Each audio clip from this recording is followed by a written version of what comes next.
and he's affiliated with the University of Haifa as well, and faculty member for ISGAP as well, and has been a scholar of poetry, including a book he's working on right now on pre-Holocaust hate poetry, which is coming out, and has combined his wisdom regarding literature, his years of experience in teaching literature, poetry, as well as a deep study of anti-Semitism, a sophistication regarding university operation,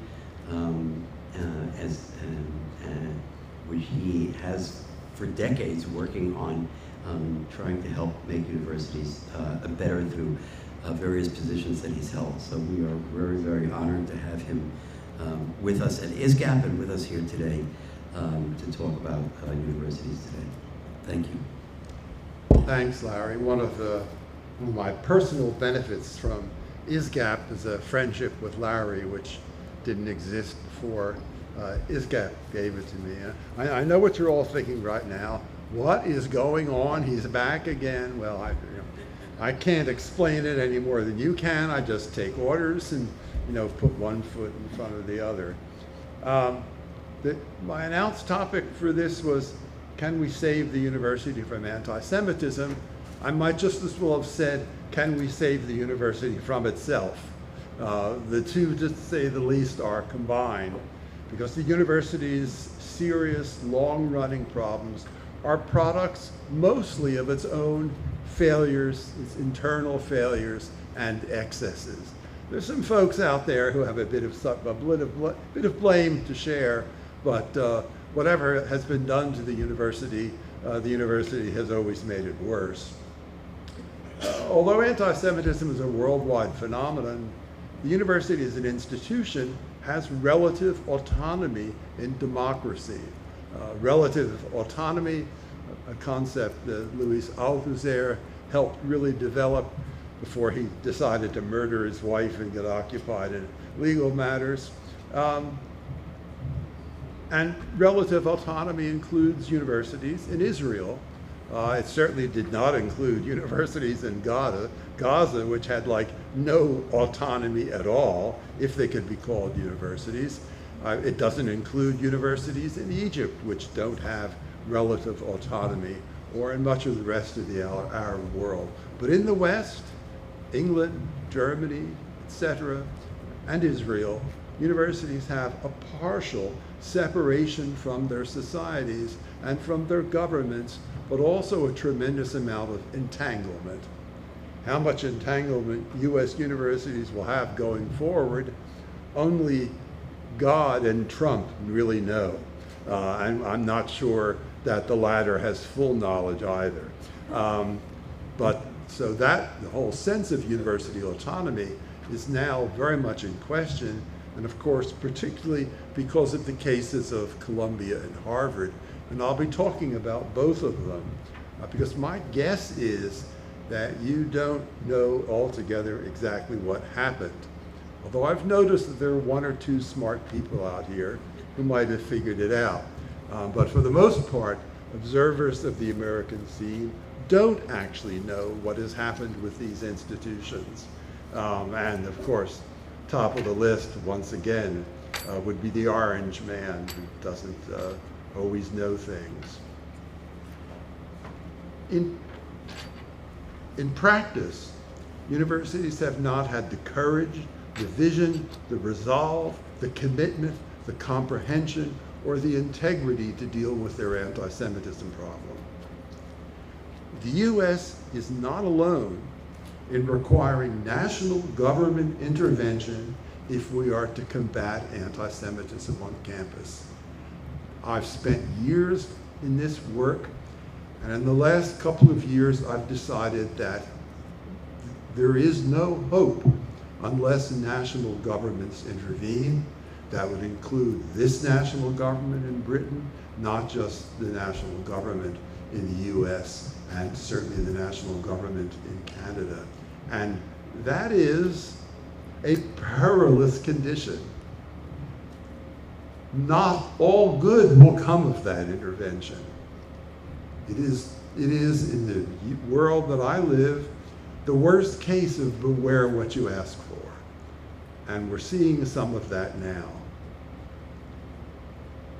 The Trump administration has made demands of Columbia and Harvard, both private universities, which means that they're supposed to have a lot more relative autonomy than public universities like my own.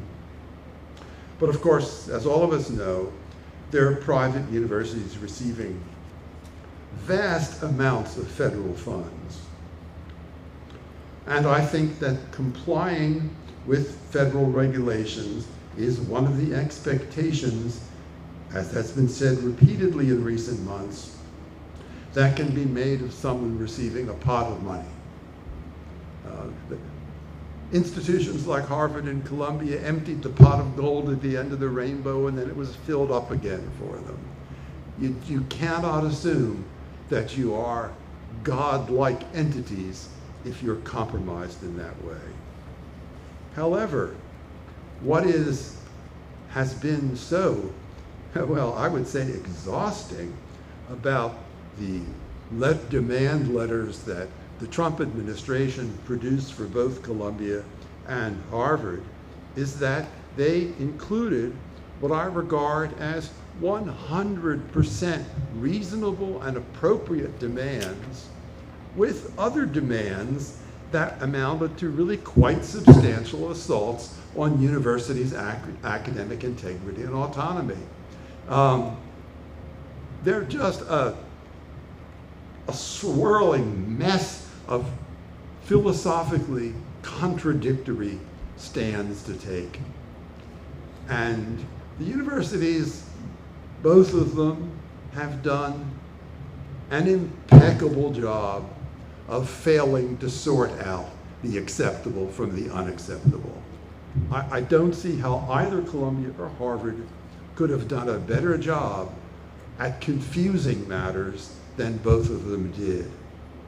And then, as I'll attempt to explain, and I mentioned yesterday that the last couple years have been years of astonishment for me. Then the press, and I would say the press not just in the US, but in Britain and Europe, all over the world, the press did an equally perfect job of completely confusing and misrepresenting what had happened in both cases. It's really, it's a farce, a tragic farce, but that is what it has been, and at least I hope to convince you that that is indeed the case. I deal with these two institutions in part because there's no way of thinking about dealing with anti-Semitism on campus in the US for the next 3.5 years and imagining that you can do it without talking about the federal government. I mean, there's no point. If you asked me a year ago whether I thought that would be the case, I would have said no. I was writing about the problem, and I relatively rarely mentioned the federal government, except for the Office of Civil Rights, which I've been involved in to some degree, of the Department of Education, and which I think has made real efforts to help matters. We have a possible resolution at Columbia, although with the boys in Washington, you never really know. They could wake up tomorrow morning and decide, yeah, well, so much for that. We've got another 56 demands. I mean, there's no predicting. And universities are totally unequipped and unexperienced of dealing with a federal government that operates by bluff, by making a demand which it's not serious about, by making a demand because it kind of feels good to say it, right? By making a demand because it pops in their mind one afternoon, and it might just as well never happen. So universities are just not prepared to deal with these feints and artificial dramas that the administration has been producing. Negotiations are purportedly underway with Harvard. They could be resolved tomorrow. They might have been resolved while we were having breakfast. Maybe we'll find out. In its April 11th, 2025 letter to Harvard, the Trump administration concluded its series of bullet point demands with one that included this requirement, a requirement maybe we can credit to ISGAP, or at least we ought to congratulate ISGAP for putting it on the table. Quote, the university must also, to the satisfaction of the federal government, disclose the source and purpose of all foreign funds, cooperate with the federal government in a forensic audit of foreign funding sources and uses, including how that money was used by Harvard, its agents, and to the extent available, third parties acting on Harvard's campus. That's well worded. It's really well put. And I think probably all of us in this room fully support it. I believe that full compliance with that requirement is an appropriate condition for Harvard to maintain its tax-free status. It's been treated as an outrage that the Trump administration has challenged its tax-free status, but I say to hell with it. You want a tax-free status? Disclose your foreign funding in absolutely impeccable detail. You don't want to do that? We take the tax-free status away from it. And of course, that's a necessary part of fighting anti-Semitism at Harvard, something that all the people in this room know. You know, if you're not going to say how much money you take from Qatar and Saudi Arabia and God knows who else amongst the Arab dictatorships, you're not going to be disclosing what impulses you have toward maintaining your anti-Semitic environment. That demand for disclosure of foreign funding is not an affront to democracy. The press has treated the demands of Harvard as affronts to democracy, but that is not the case with all of them, including that one, which is in the final bullet point. So that's one of the ways in which the press has distorted it, because the press has told the story that it wants to tell. Have you encountered that before? The press has told the story that it wants to tell? Well, if you read anything about the war in Gaza, you might find a similar reasoning and a similar impulse going on. We're not helped in the search for the truth by a press that figures out, hey, this is the spin I want to give it, and gives it that spin whether it jives with the truth or not. In contrast with what I've just said, the letter also requires, as part of the bullet point, that, quote, and I love this, quote, all existing and prospective faculty shall be reviewed for plagiarism and Harvard's plagiarism policy consistently enforced, end quote.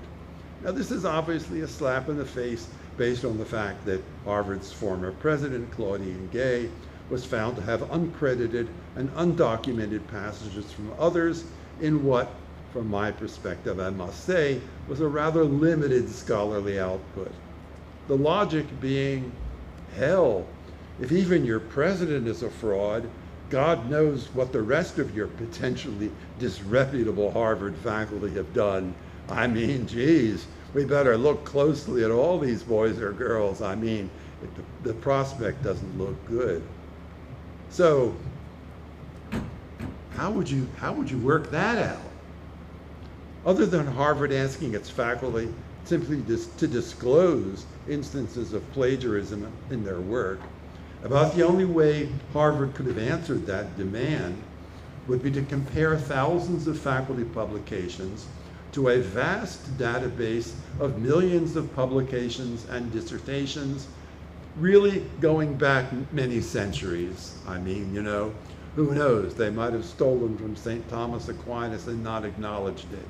You know, you got to have the full corpus of world literature at hand to be sure what's really original and what's not.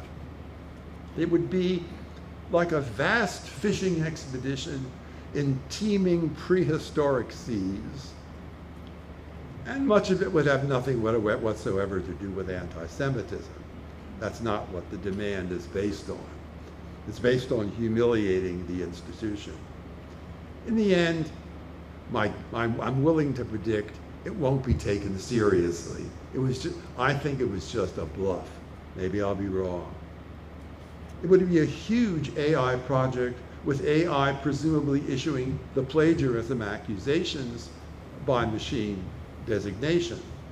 Unless, of course, another option, the Trump administration could rehire all of its fired workers to go through the passages of Harvard writing that AI flagged, right? There's a workforce available for that task, been created by all of the firings. Go that way. So we have two demands, one entirely reasonable, one that I think is necessary, essential, and one that is no better than an absurd demagogic insult. Check these clowns for plagiarism. We know pretty well that's what they've been devoting their life to. So what did the Harvard Corporation and the Harvard president, Alan Garber, decide to do? They got a set of principles, and they got, pardon me, a shitstorm. What they didn't do is make any kind of differentiation between the two categories. They decided to resist comprehensively, and they received widespread support in the press for doing so, because that's the story that the liberal press wanted to tell. Harvard stood up to Trump. That's the story. That's the story that reinforced their own political impulses. And Harvard's president became a heroic avatar of institutional freedom and integrity in the process. The Trump administration responded, typically, by escalating its punitive assaults. Clarity was not one of the features of public life as a result. Part of what concerns me in all this is that Harvard's president therefore became a hero in part for refusing to do things that must be done to combat anti-Semitism. He stood his ground on every point, and that didn't help the problem of anti-Semitism or anything else. Simple, yes, that would include the demand made of both Columbia and Harvard that it implement a comprehensive mask demand. That should have been a requirement they both should have agreed to. They should have done so by saying, well, we've been talking about that. Our faculty has recommended that. We're glad you brought it up. It's time we institute that mask ban. Let's set that aside. Let's look at the problem things once we've set aside the things that we really productively can do. On the other hand, they want Harvard committed to, quote, reducing the power held by faculty, whether tenured or untenured, and administrators more committed to activism than scholarship. Well, borrowing from the Mikado, I've got my little list and none of them will be missed. Someone who can sing that should do it. How are you going to do that? How are you actually going to do a comprehensive evaluation of faculty, quote, more committed to activism than scholarship? Well, by the way, there are faculty who think of themselves that way, or partly think of themselves that way, but there are many faculty of whom that is true who think that's the farthest thing from their activities. They see themselves as avatars of truth and justice, not as biased figures. So, I mean, that comprehensive political evaluation of the faculty carried out McCarthy style, because there is no other way to do it other than McCarthy style, represents a remarkable abuse of academic freedom. Nonetheless, the negotiations go on. Let's see. The agreement with Columbia, announced on July 26, is declared to provide a model for other campuses. Some stakeholders throughout the country may now find it difficult to see through the fog of this culture war and figure out what their options might actually be. And as I say, the combination of categorically false press reports and pundit pontifications about funding cuts at Columbia and the university response have made it a mess. As with the tall tale told about the purported October 23 Al-Ahli Arab hospital bombing in Gaza, with its non-existent heaps of hundreds of civilian deads, again, the press told the story it wanted to tell. Once you get involved with public life, you really need some skepticism about what you read in the newspaper.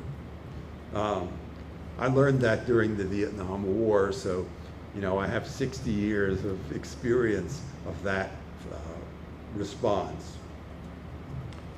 In Columbia's case, what the press, the story the press wanted to tell was that of an existential threat to Columbia University based on the Trump administration demands. And then it wanted to tell the story that Columbia capitulated. Columbia gave in. Columbia rolled over like a puppy dog. Columbia failed its responsibility to the country and to the academic community. And so it told that story. Facts be damned. Wasn't true. None of it was true. Astonishing. It was a complete fabrication, that story about Columbia.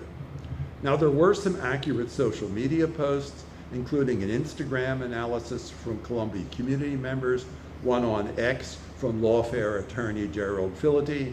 As Fillety writes, quote, "Columbia has not implemented the requirements for combating campus anti-Semitism in order to negotiate the restoration of federal funding," end quote. But the press, wanting to castigate for Columbia for cooperating with Trump, instead heralded Columbia's capitulation. And that storyline has held through pretty much until the present day.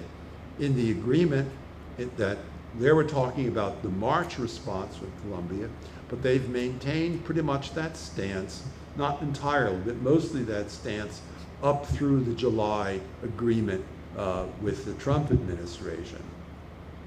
The New York Times in one headline satisfied itself with "Columbia agrees to Trump demands," although no such thing ever happened. What Columbia did in its response letter was to tell the Trump administration to take a hike. Go screw yourself.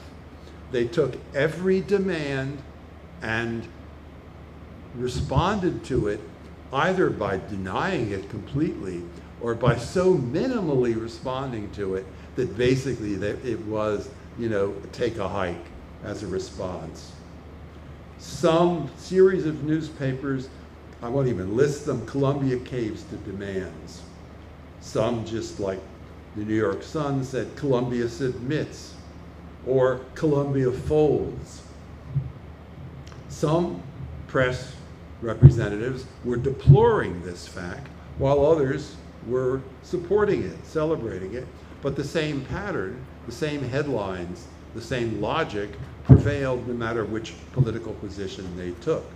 A fictional public narrative became the truth. As firehead Greg Lukianoff wrote on Substack, my favorite one, quote, "Columbia folded faster than someone holding baseball cards at a poker table." I used to be something of a friend of Greg's, but Israel seems to have separated us a bit. The administration made 9 demands. I appeared in a Zoom presentation with the administration's attorney from the Antisemitism Task Force, Sean Cavini.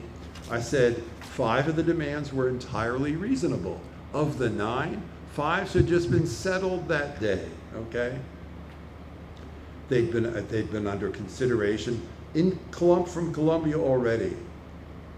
The Wall Street Journal did accurately report that Columbia was considering reforms that were now on the governor's list, on the government's list, since the previous summer, and that there was considerable overlap.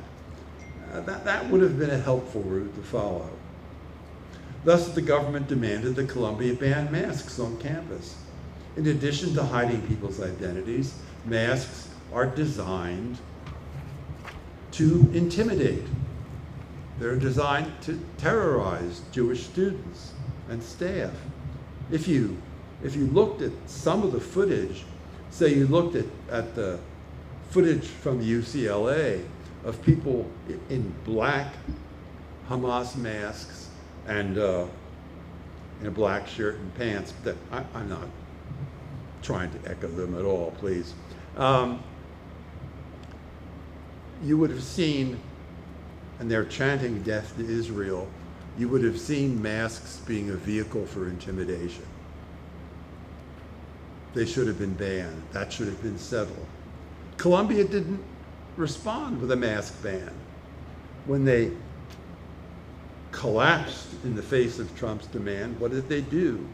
They said Columbia's protesters must identify themselves if they are asked to do so. They already had that policy, but the Columbia Faculty Senate had let it lapse. So they, in effect, reinstituted the policy they already had. It wasn't a mask ban, and I would contend that's telling the Trump administration to take a hike.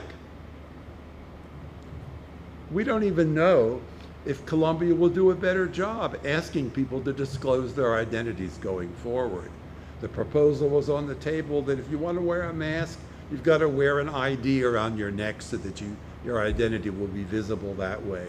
Another alternative, the demand not made. The protesters' motto was, no face, no case. They can't see who you are, they can't press charges.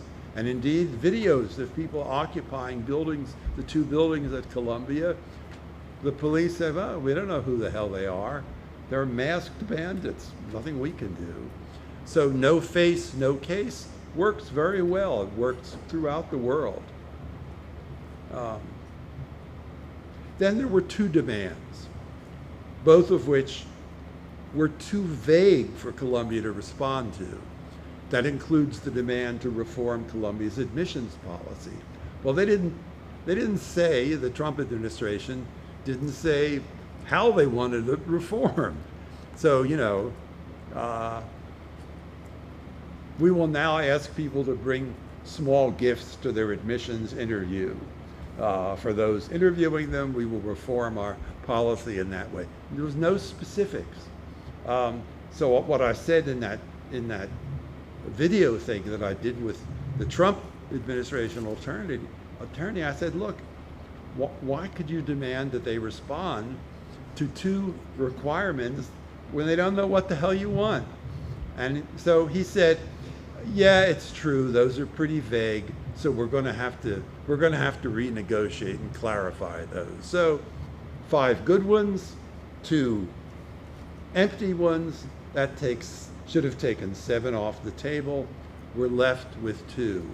And now my misery has to intervene, because I think one of the unacceptable demands was the demand to put the Middle Eastern Studies program under academic receivership.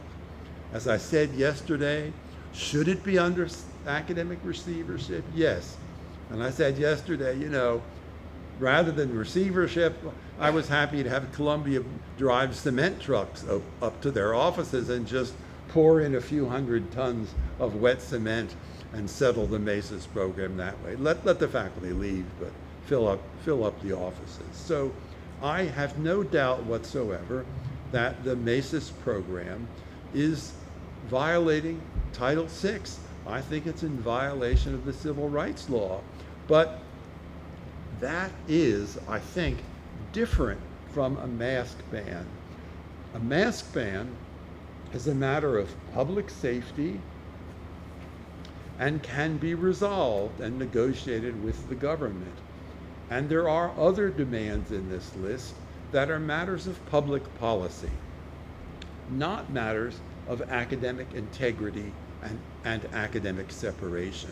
It's the demands that implicate the academic running and administration of the university that I think are problems. So what I would say is that Columbia has to reach on its own the conclusion that the Maces program belongs in receivership, but not totally on its own. I would like to see students and faculty pressuring them. I would like to see alumni pressuring them. I would like to see ISGAP pressuring them.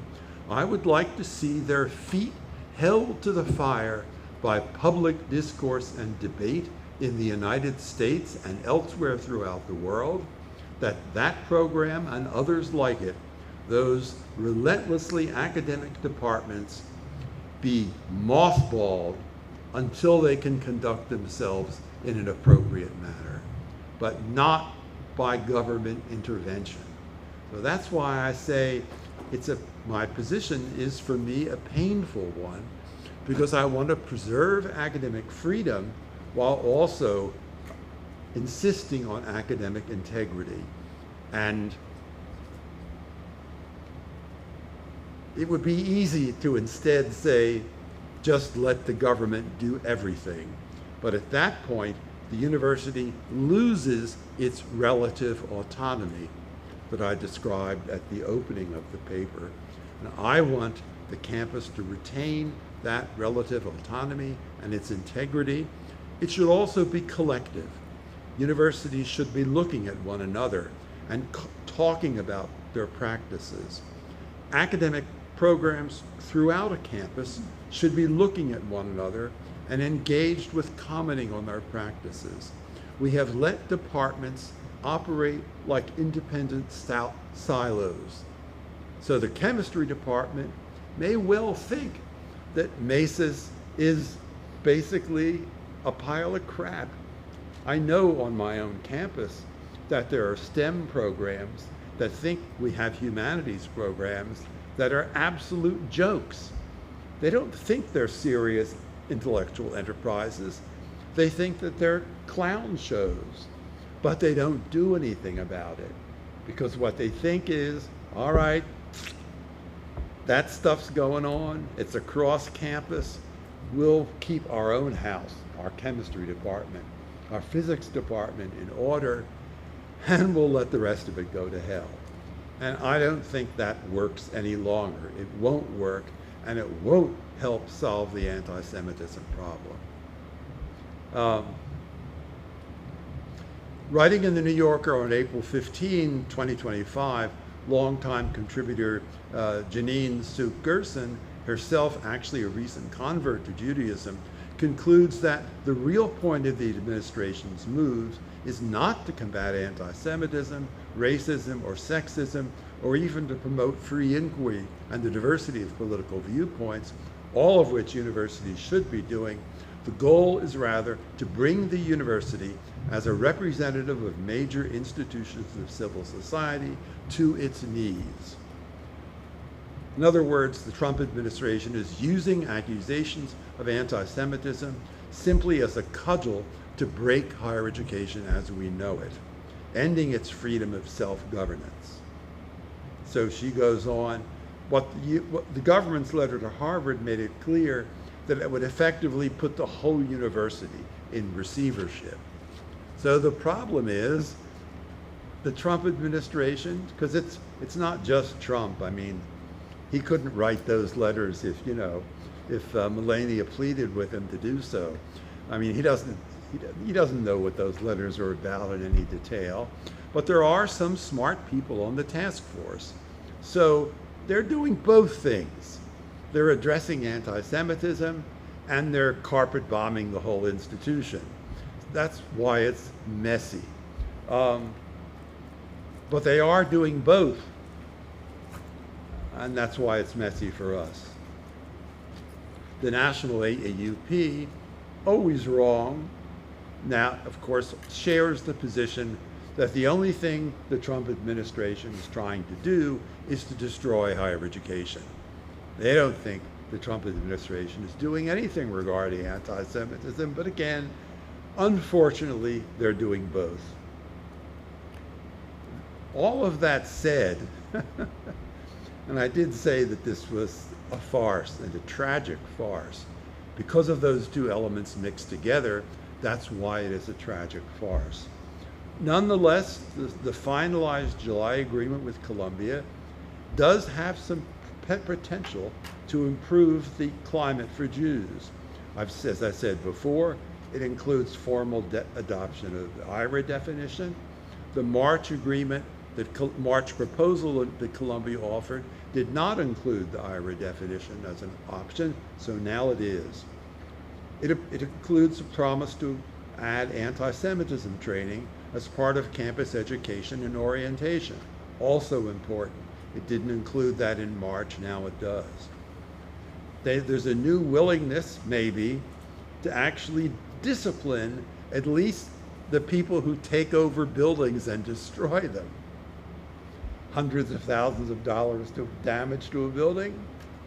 You know, maybe it should have to spend a day in good work in the community in partial recompense.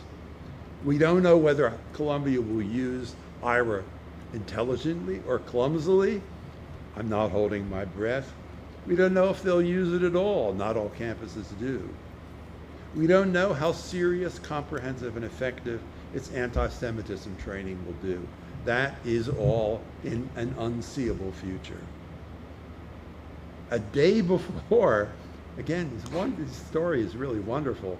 A day before the July agreement was released, Columbia suddenly actually disciplined some students. It threw some out. It denied graduations. The day before, well, you know, you'd think they would have sort of scheduled it to look a little bit less manipulative than that, you know, maybe a week, but there it was. Now, does that mean that they are dedicated to disciplining lawbreakers in the future? I don't know. They may never discipline another student. Have they set up something that is now part of their practice? Guess I don't know.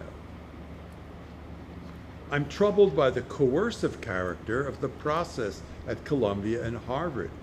I just don't think bullying is the most subtle tactic or necessarily the best one.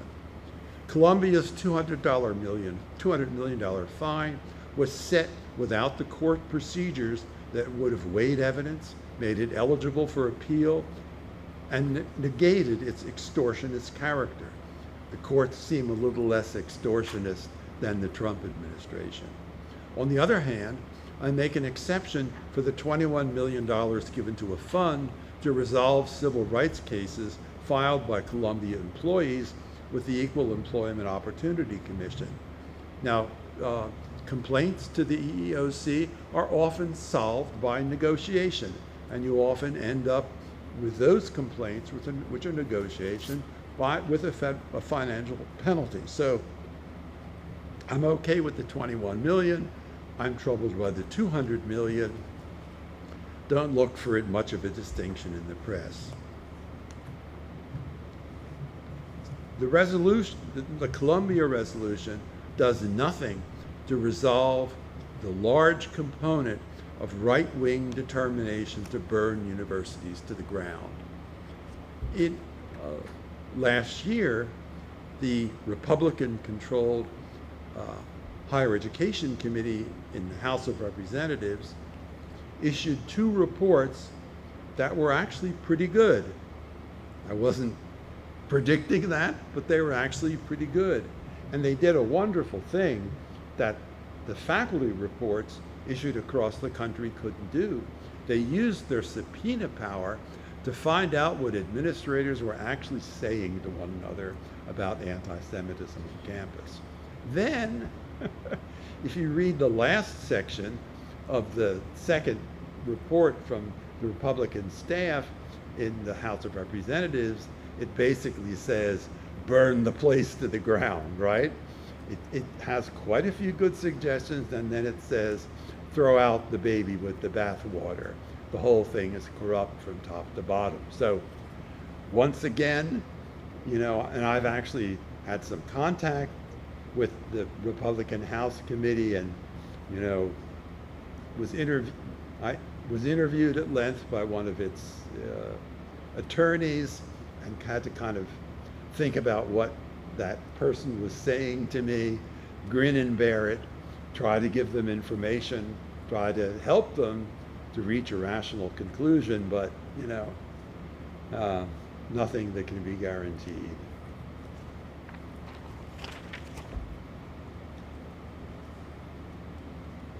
When the July agreement was released, what, I think July 26th, I had drafted this paper and had to like revise it quickly. You know, I wasn't really looking at the internet this morning. Maybe this is already completely out of date, and it might as well be a science fiction story about Mars, who knows.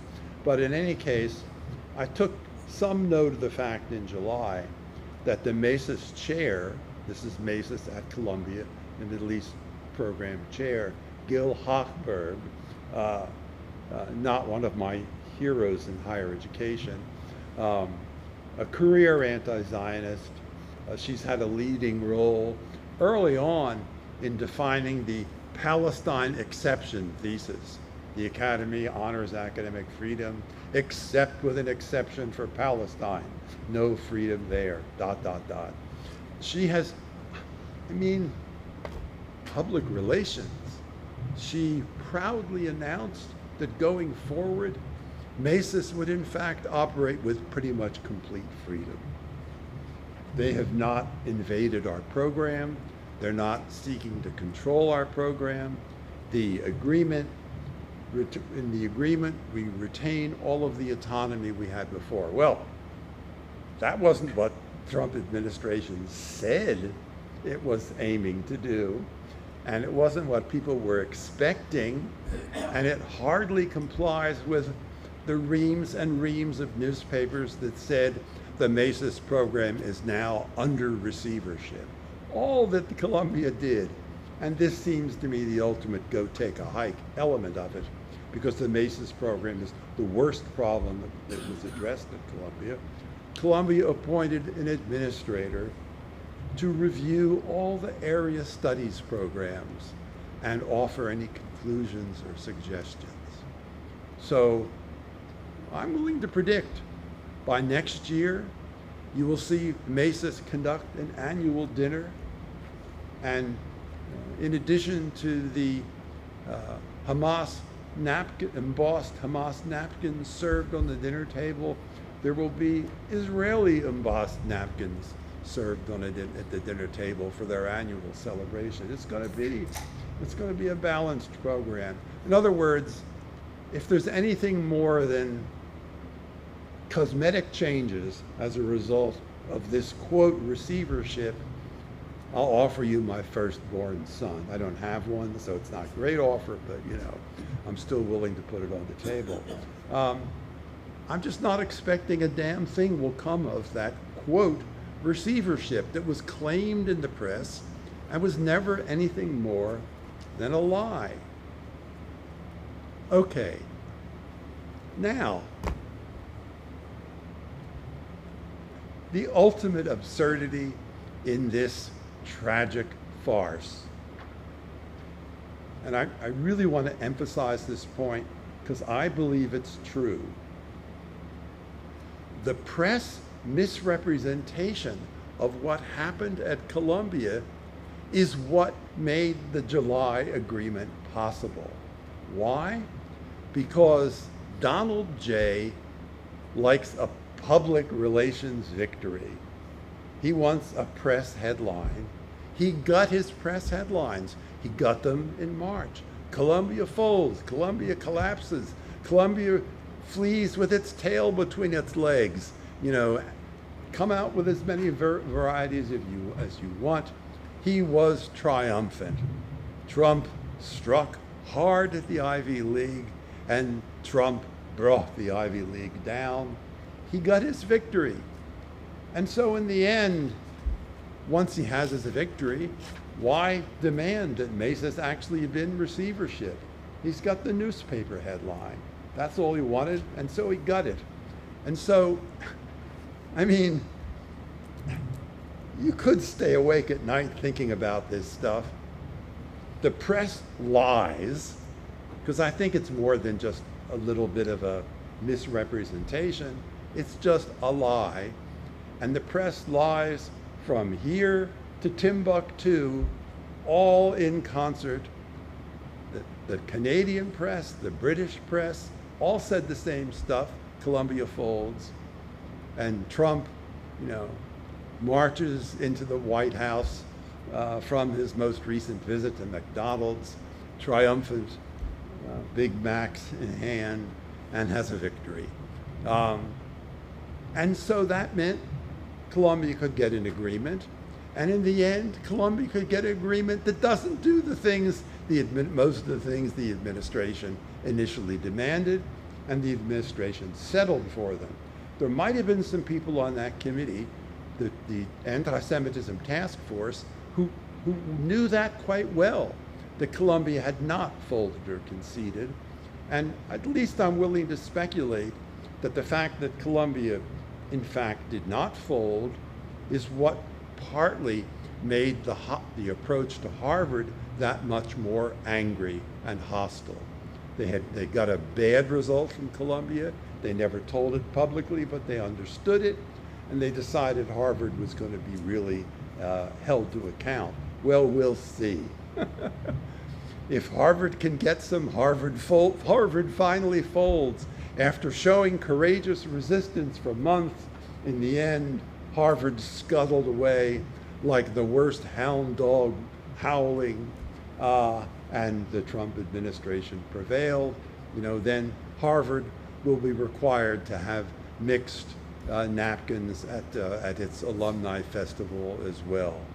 I mean, that the whole, and of course, by the way, you probably saw when the July agreement was announced with Columbia, the revised statement, that the Secretary of the Department of Education, which is now housed in a small restroom somewhere in Washington, D.C., because that's the entire staff that's left, or maybe it's just a newspaper stand, not much of it there. She announced Brave New World, like Miranda in the Tempest. Oh, what brave new world is now before us. All the problems of higher education are solved. We have a roadmap going forward into the next 2 centuries, celebrated it. She may have still thought that it was a wrestling championship, not higher education. She gets them confused, who knows. So a pretty hollow agreement in many respects with Columbia could be announced by the DOE as a triumph. Again, the press representations made that possible and leaves us hugely uncertain about an unreadable future. What on earth goes forward now? Well, don't look to me for an answer. That said, I promised you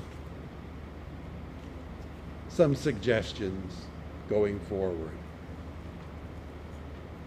The entire process from first letter to Columbia through to its resolution was a house of cards. Bluffs, lies, posturing, the whole thing could have fallen apart at any minute. That was just hard to believe, but there it was. So what are there some other things we can do? And I recommended just as one thing. I've made some suggestions. I said I would mention that piece that was published a few months ago in the Journal of Contemporary Anti-Semitism, and that it's public access, so they kind of make it downloading a pain in the ass, I gotta say. But they've now signed up with a German firm, and that actually seems to have made it even more cumbersome. Not to be surprised at that. I and my co-author list 26 recommendations. Here are 7 of them, in addition to the ones I've just mentioned.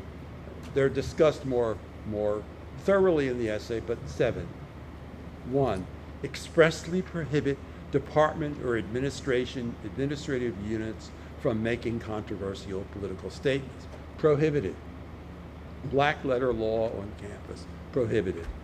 If a department does it anyway, the university administration must take it down immediately. Same day, gets erased.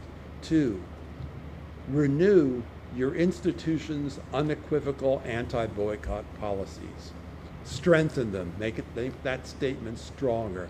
Make it clear that no matter what happens going forward, Israeli universities are not going to be boycotted. Over our dead bodies will they be boycotted. 3, add a statement to employment and tenure policies that persistent, repeated patterns of racist or anti-Semitic speech are grounds for denial of employment, denial of reemployment, dismissal, or denial of awarding of academic tenure.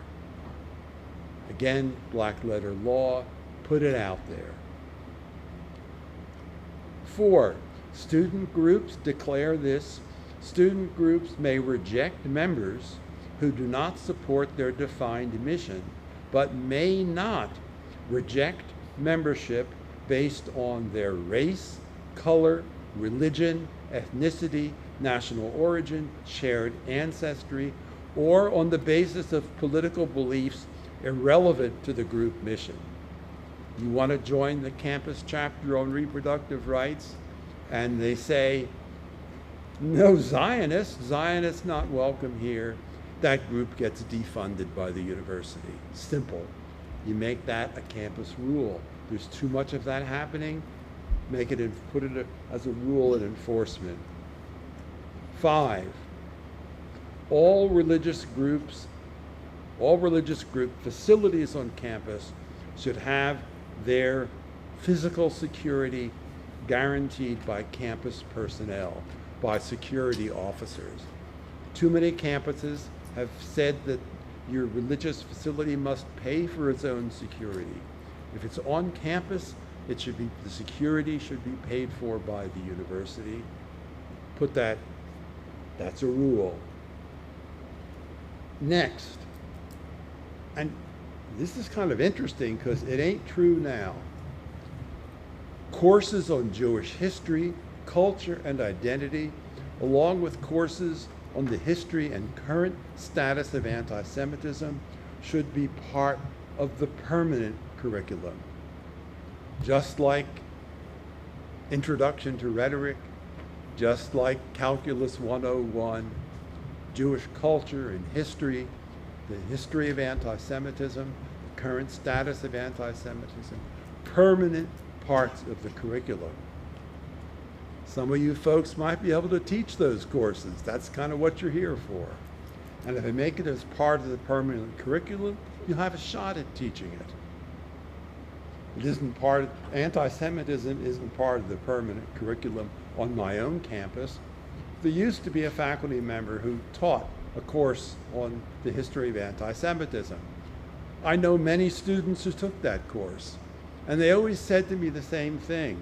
Well, you know, the problem with that course is it's really a course on how to be an anti-Semite. Doesn't altogether fulfill the intent. So it's going to take a lot of faculty recruited to do that kind of job if you make the curriculum richer in all that ways. last of 7, but I said there are 26 in the article, establish clear written penalties for provable, demonstrable cases of anti-Semitic harassment. That takes place all year long. It's not just a feature of spring 2024, but and there should be disciplinary procedures, and when you go through it, it should be provable. One last point to carry through on what I said yesterday in part. And I don't like saying this, but again, I just haven't been able to get anything else on the table. As I said, anti-Zionist and anti-Semitic departments are our worst problem. But dealing with the tenured faculty who are anti-Semites, I mean, it was easier to take out the air defenses around Tehran than it will be to take out those tenured faculty members. It really is an almost impossible task. We have built a system in which they are absolutely protected, but not everybody is. And so what hurts me to say is that to deal with the anti-Semitism problem in those embedded departments, we're going to have to start from the bottom up.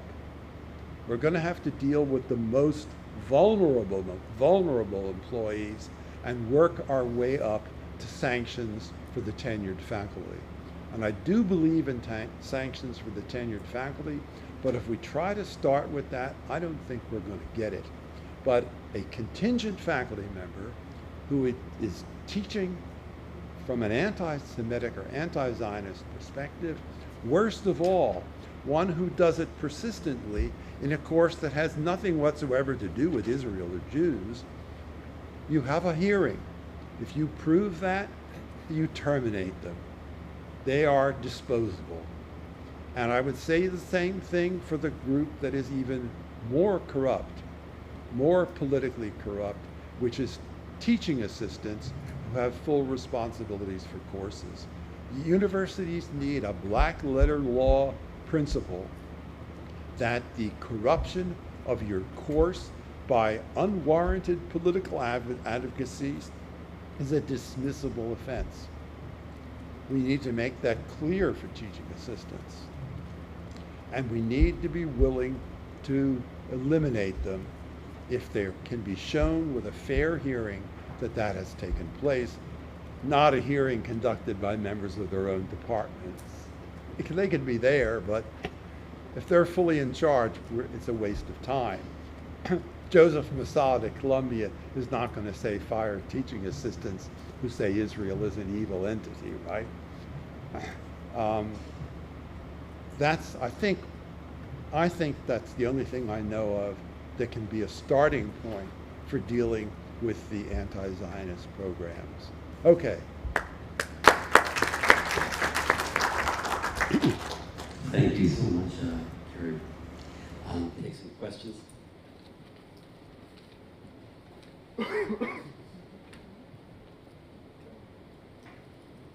Thank you so much, Cary. It's a pleasure. 2 questions. Firstly, about peer review. I'm sure you know why God did not receive tenure. Do you know? God did not receive tenure. Oh, my colleague? No, God, as in God. He had only one publication, and it was in Hebrew. And no He has a footnotes. different story, different version of the joke, right? Which one do you have? The question I have is about peer review. I think that it corresponds with something you said yesterday, but you didn't discuss peer reviewing. As far as I understand today, You didn't give me the full 2 hours that I need. yeah, no, but I want you to talk about it because it's of interest. I know, like, often people say, oh, but it was peer reviewed, or this book was peer reviewed. Peer review is something that many academics use as kind of, this is like Torah Sinai, it's like the Torah of Sinai. So this is God the, and not will lie, yeah. yeah, the Word of God. But correct me if I'm wrong, I would be very happy to stand corrected. I'm not in the field, but when you try to publish, say, in a journal edited by Joseph Massad, am I right that he would, I mean, you would never have a chance to be peer-reviewed positively? Absolutely not. So my question to you is whether, I mean, this is a little bit kind of a more academic question rather than anti-Semitic.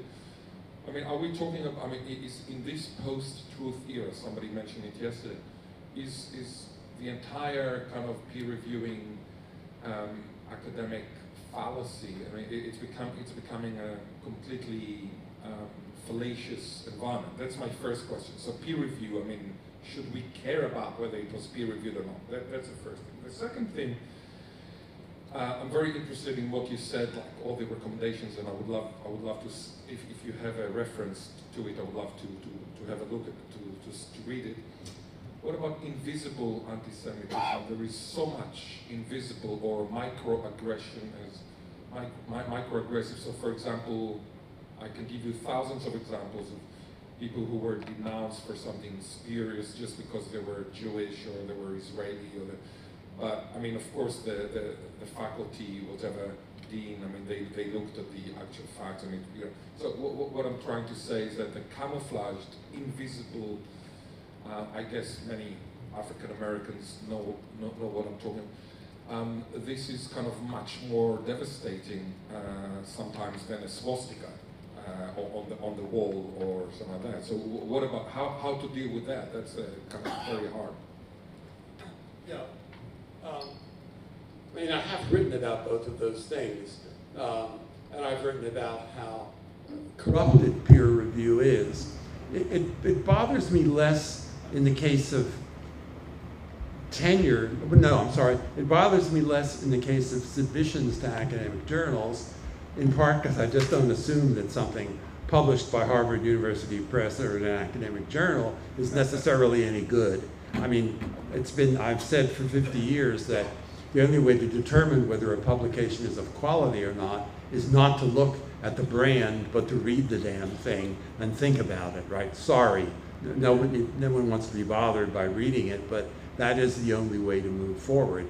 And I think the Academy knows that peer reviewing is corrupted in a vast number of disciplines. I mean, just because Jasper Puar writes an anti-Semitic book that says that the IDF is, has been guilty of cannibalism throughout its whole history, and she gets a series of peer reviewers who say, brilliant, original, most important thing to have appeared under the sun. I was being sarcastic, not really cannibalism. She just says they deliberately maim Palestinians and kill children and starve children to death. And then she gets peer reviews, like by Judith Butler and others, who say, why have we waited so long to see this God-sent work appear on earth, right? So that's peer reviewing, unfortunately. There it is.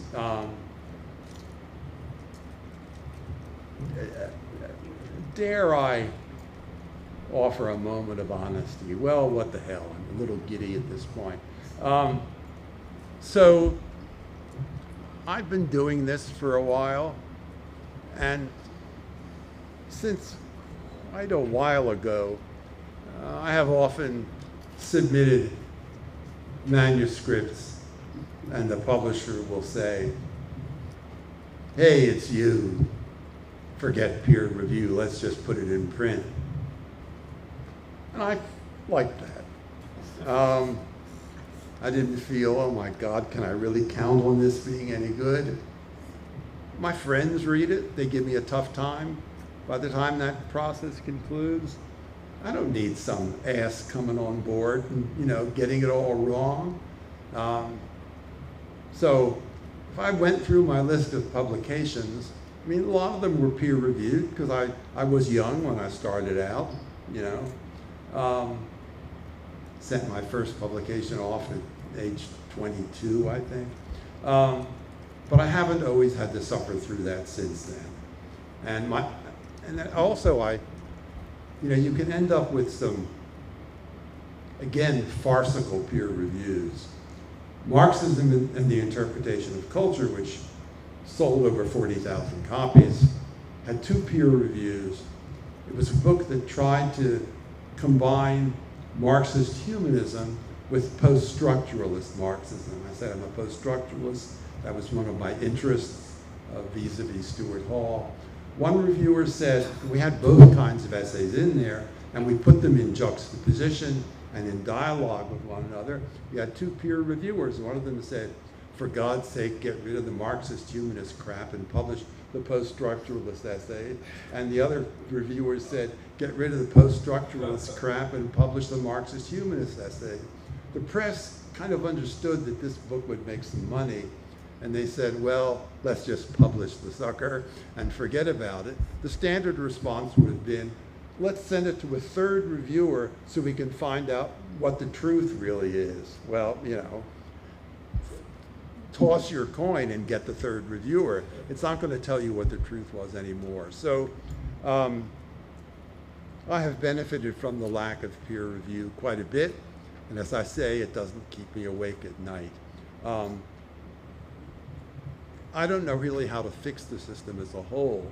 I mean, Jasper Puar's book should not have been published by Duke University Press.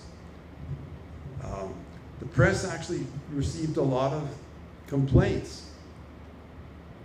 Some of those complaints were from donors, and a lot of those complaints were from people in the STEM fields. The humanities faculty members were applauding Jasper Puar, but the complaints from STEM fields were from people bringing in a lot of outside money. Whether it was money from Qatar or not, I doubt, but a lot of outside money. So the Duke University Press told its director, it's probably time for you to retire. And they fired most of the senior staff. Now we'll see, I bet they're going to publish Jasper Puar again anyway. Anyway, I don't want to go on, yeah. What was your other point? Now, of course, I forgot. You had a second? Go ahead, please. Thank you first for very interesting for me. Anyway, closer? Yeah? Okay, thanks. I have 2 comments, one shorter and one a little bit longer, and a question. The shorter comment is about peer reviews. I just wanted to, you should know maybe, it is very difficult in Israel now to get colleagues agree to write reviews when asked by all kinds of committees. This is becoming, from what I understand, a real problem in Israel. From outside. Sorry, can you explain that? What? It's hard Reviews by outsiders, Yeah, but non-Israeli. not insider. Outsider in Israel, which is sometimes a little bit of, a little bit provincial. We think, I don't, but many people think that it is very important to get the outside reviewers, and it is becoming difficult, and I think it's something that we should know.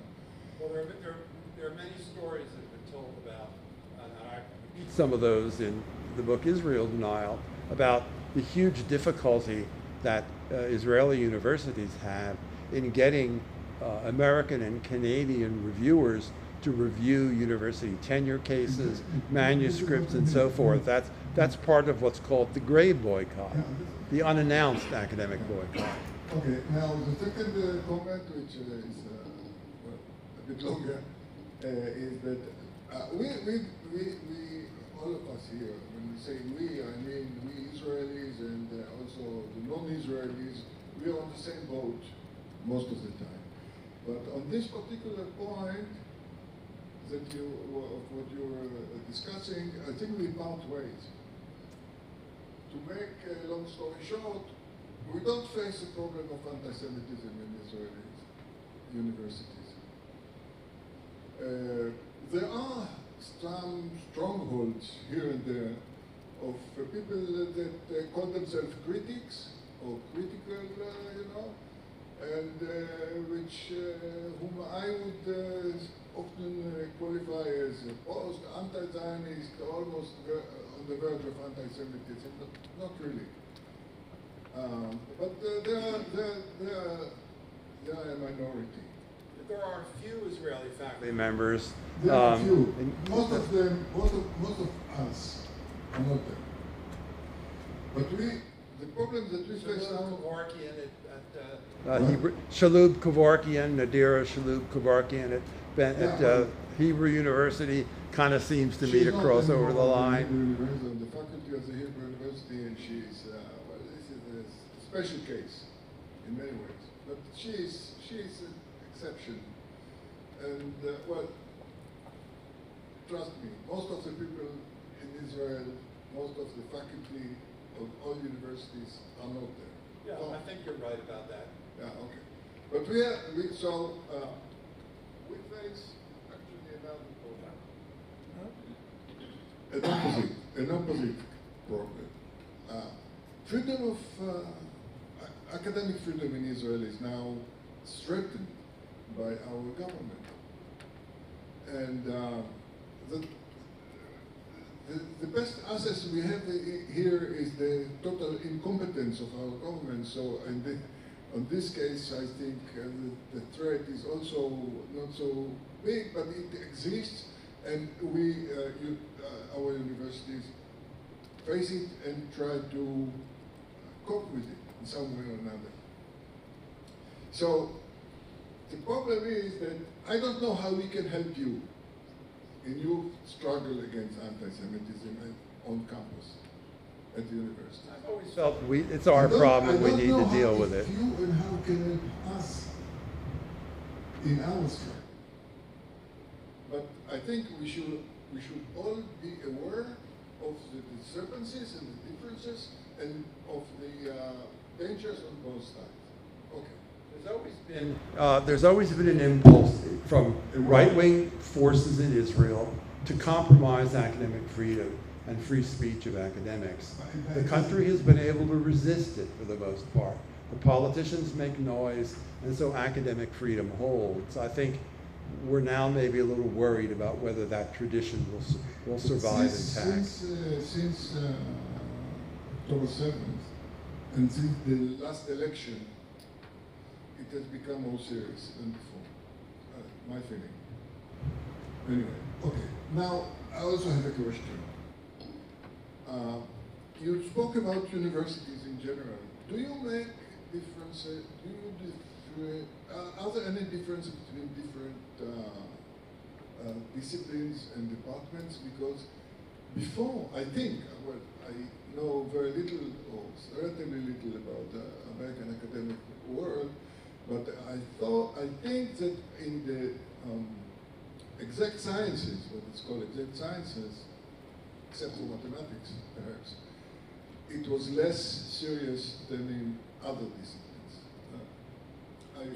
The disciplinary divides are huge, and they continue to be determinative. There's some hope in the disciplinary divides because it means that they're not all corrupted, right? I mean, there's hope for leadership from them, and maybe that will make a difference. Sorry, I'm going to be really quick. Since I'm at Columbia University, it was wonderful to hear your take on it, especially since you were also in some of those inside meetings about it. But also I wanted to note that now that they did put in place this idea that if you are in a place where you shouldn't be, you have to identify yourself if you're masked. They did this with what happened at Butler Library, and on July 23rd, 80 students were either suspended, expelled, or had their degrees revoked. So I just sometimes feel the need to let people know that Columbia is always held up, and I know it's because of the press, but that at least, even though they didn't have a mask ban, which would have been better, 80 people is not insignificant. So just right, to share that. Yeah, I'm glad you gave us that detail, because when I mentioned the day before the agreement being released in July, Columbia showed some backbone and delivered some real discipline. That's what I was referring to, so I think those details are important. My uncertainty is whether they'll do anything going forward. They punish those blokes, but are they ever going to punish anybody again? I just don't have the confidence. but I'm glad that they did really put their foot down. Also, a year from now, how many of those punishments will actually hold? We don't know that either, because there's been a pattern in the Ivy League of delivering some punishments, and then the punishments are waived after a certain period of time. But it's better than nothing. Cary, can you just put the mic down? Is that all right? This mic on the table. Can you just pop this one here? Just pop it down. Thanks. Just blow in the speakers. Thank you. Great presentation, very interesting. A couple of questions, you can pick which, if any, you'd like to answer. You stated courses on Jewish history, culture, and identity, current status on anti-Semitism should be part of a permanent curriculum, just like rhetoric. Would you call for the same status for courses at U.S. universities on African American history and courses on racism, some of which at American universities were removed and will remain to comply with the current administration's anti-DEI position? If, in your words, the administration demands were in some ways carpet bombing the whole university and combating anti-Semitism as the goal of that executive order or the demand letters, how might this tactic both combat anti-Semitism and fuel anti-Semitism by associating the administration's actions with anti-Semitic tropes of Jews controlling the government? And or, as you named about University or Harvard not wanting to disclose foreign funds, what ways, if any, might this resistance to disclosure be less about not disclosing total amounts under Section 117 and rather the demand in the executive order for more detailed disclosures and increased public access that might have implications for intellectual property rights, especially regarding the confidentiality and disclosure of pre-publication research information? I couldn't hear all of that clearly, but I could hear the start of it, so let me respond to that. The cases where perfectly valid and necessary courses on African American history or racism were removed from a curriculum in a kind of cowardly response to the Trump administration are completely unacceptable violations of academic freedom. I mean, I spent like a couple decades, or maybe more, a few decades, partly working to revise and expand the modern poetry canon, and one of my main tasks was to rescue from obscurity works of African American poetry that I highly valued. There were many poets that I worked with, some that I came to know personally. One, unfortunately, I was born too late to know, was Langston Hughes, but I spent a lot of time working with his poetry. I recovered work by Hughes that wasn't in print and known. When I did a big 2-volume anthology of modern American poetry for Oxford University Press in 2014, I turned the whole manuscript like this, it was very long, over to Oxford, and I thought, what kind of feedback are they going to get me? And they only had one question: why did you include so much poetry by Langston Hughes? That was their only question. And I said, well, because I think he's one of the best poets America ever produced, and I wanted the quality and quantity in there to prove it. So I taught African American poetry, and I wouldn't have been happy with the Trump administration telling me that I shouldn't do that, or that I shouldn't do that because I was only doing affirmative action.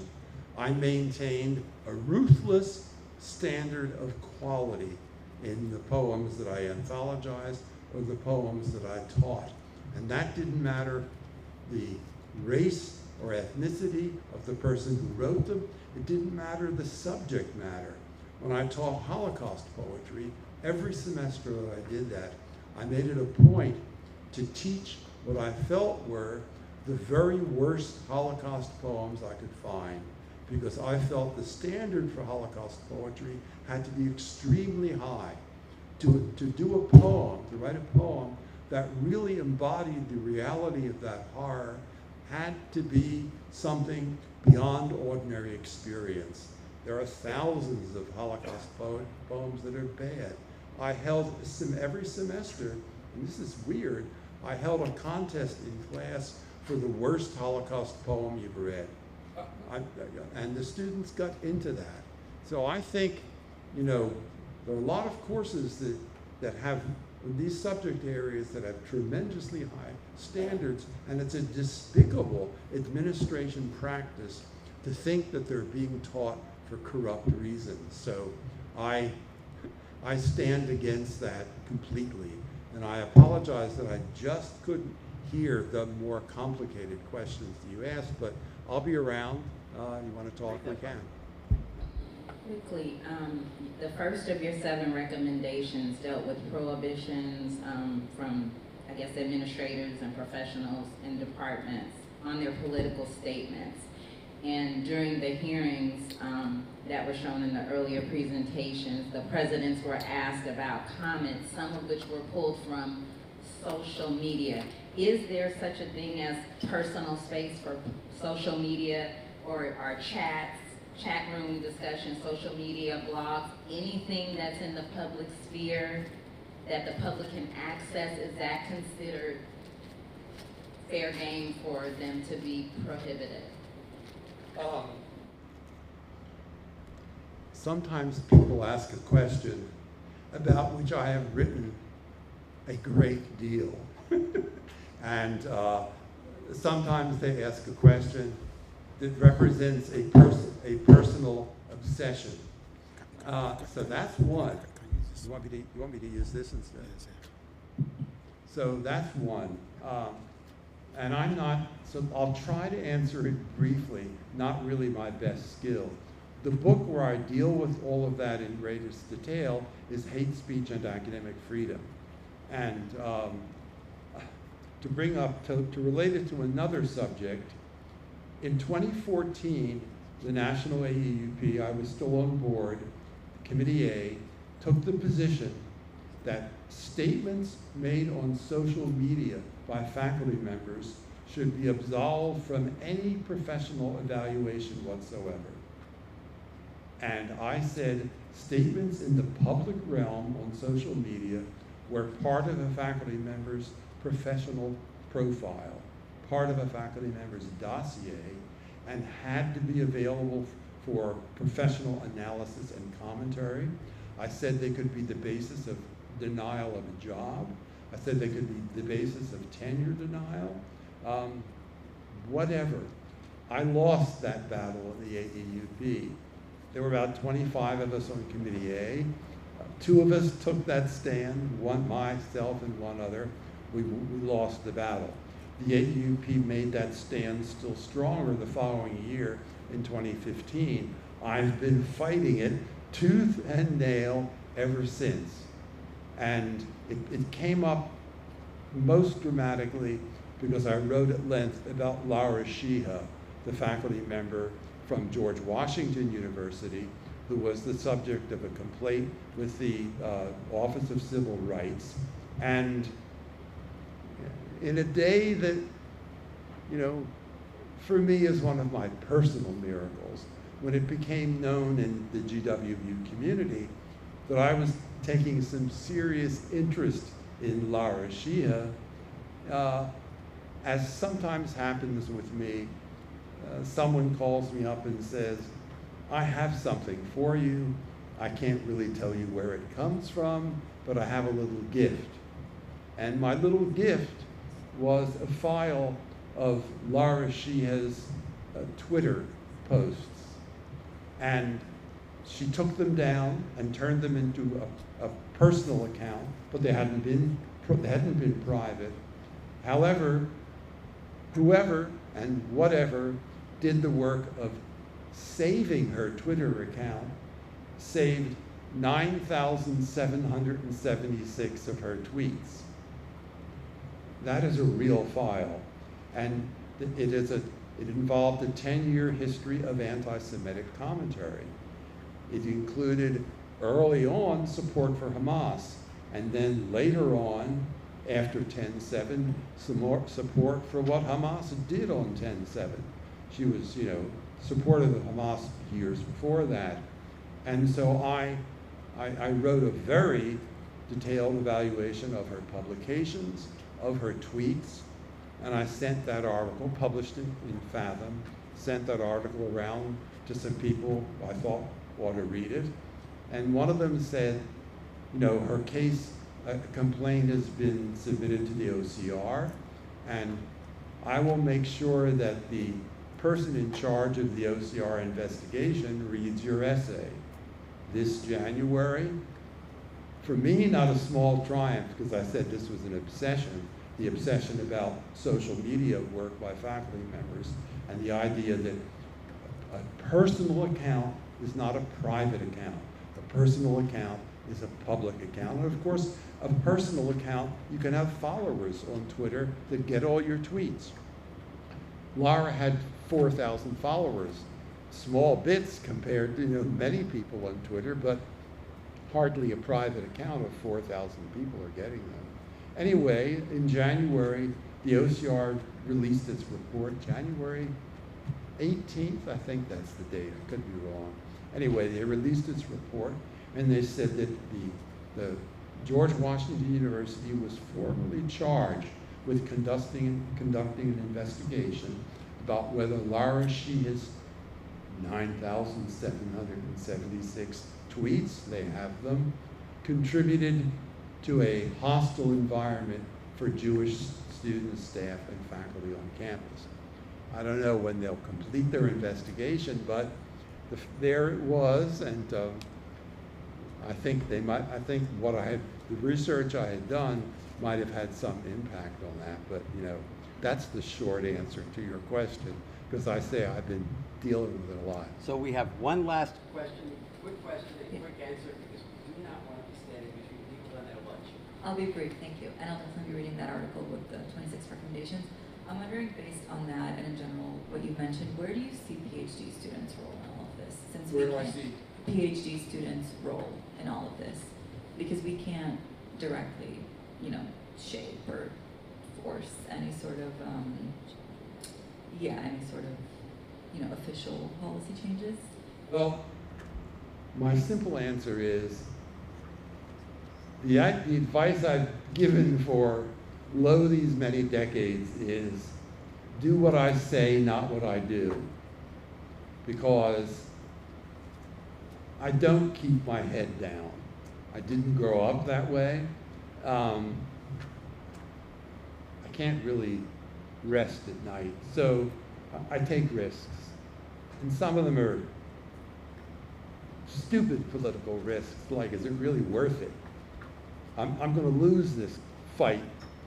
I've taken a position that's unpopular, but I don't recommend that doctoral students take controversial political positions if they want a career in the academy or a career in business. So that's why I say, do what I say, not what I do. I'm not a model for other people. I don't want to impose that on them. However, I have advised people in a more intricate way.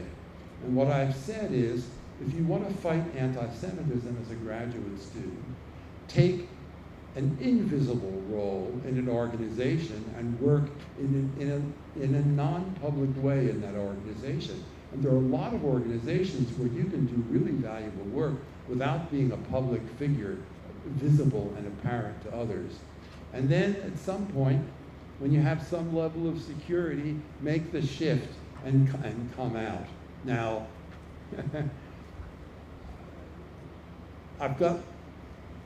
it's a harder problem for me to give that advice to people on the tenure track.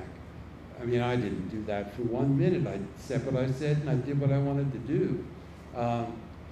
Because I've seen too many thousands of cases of faculty members who withhold their courage until the point when they get tenure, and then they ain't got none left. And they can't redeem themselves past that point. On the other hand, I've seen faculty who hold their fire until they have job security, and then fight racism, fight anti-Semitism, and do so courageously. But it's a problem if you spend 30 years devoted to cowardice and silence, it can be a little difficult to find your backbone late in life. So there are real risks to that strategy, at least if you find quiet ways of dedicating yourself to a cause. I think you retain your self-respect, you retain the self-respect of those you work with, and then you can make the switch.